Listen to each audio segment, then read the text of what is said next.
I still remember the sound of the pen hitting the table. Sharp. Final. Like a warning shot. After 12 years of raising him, that's how it ended. I met my wife when her son was 6. Small, quiet, always hiding behind her leg. His biological father had vanished early, leaving behind nothing but excuses and unpaid promises. I didn't plan to become a replacement. I just showed up. Every day. I taught him how to ride a bike, running behind him until my lungs burned. I sat through parent-teacher meetings, school plays, late-night fevers. I stayed up helping with homework when he pretended not to care.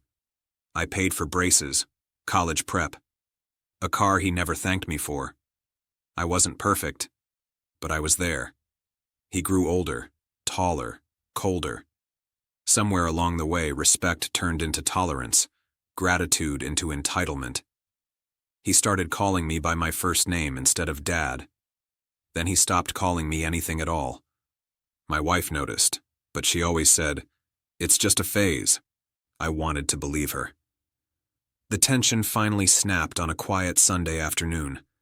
He stood in the living room, arms crossed, jaw tight, eyes hard in a way that didn't belong to the boy I raised. My wife sat on the couch beside him, already defensive, already decided. "We need to talk," he said. I nodded. "Okay." He slid a folder across the coffee table toward me. Inside were papers, legal ones, a demand, sign over partial ownership of the house, transfer savings access, step away from family decision-making. I laughed at first. I actually laughed. "What is this?" He leaned forward. "You're not my real father. You never were. And I'm not asking." The room went cold.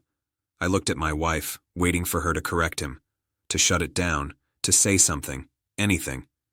Instead, she said, "Just listen." My stomach dropped. He continued, voice steady, rehearsed. "If you don't sign, I'll make your life hell. I'll tell people things.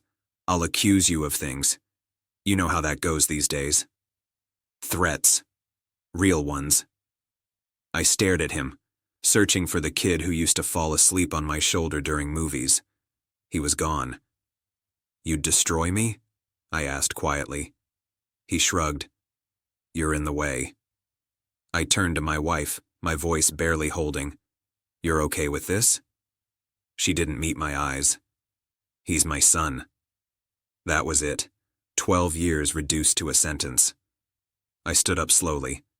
My hands weren't shaking, but my heart was breaking in places I didn't know existed. "I won't sign," I said, "and I won't beg." My stepson smirked. "Then you know what happens next." I walked to the door, grabbed my jacket, and paused. "I loved you like my own. That was my mistake." No one stopped me. That night I slept in a cheap hotel with my phone turned off. By morning I had clarity I hadn't felt in years. I called a lawyer, then another. I documented everything, messages, timelines, witnesses. I secured my finances, changed passwords, froze accounts. I didn't yell. I didn't threaten back. I prepared. When the accusations came, they fell flat. Evidence speaks louder than manipulation. When the pressure escalated, my silence unnerved them.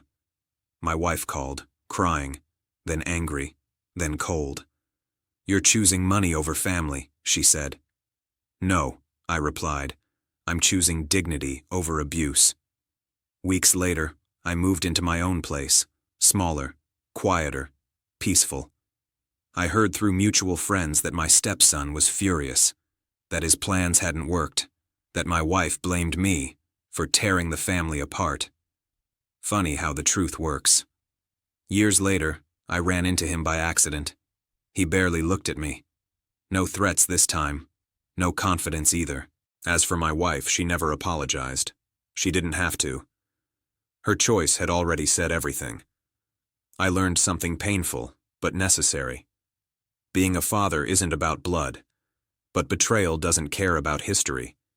And when someone you raised threatens to destroy you, and the person you loved most hands them the match, you don't fight.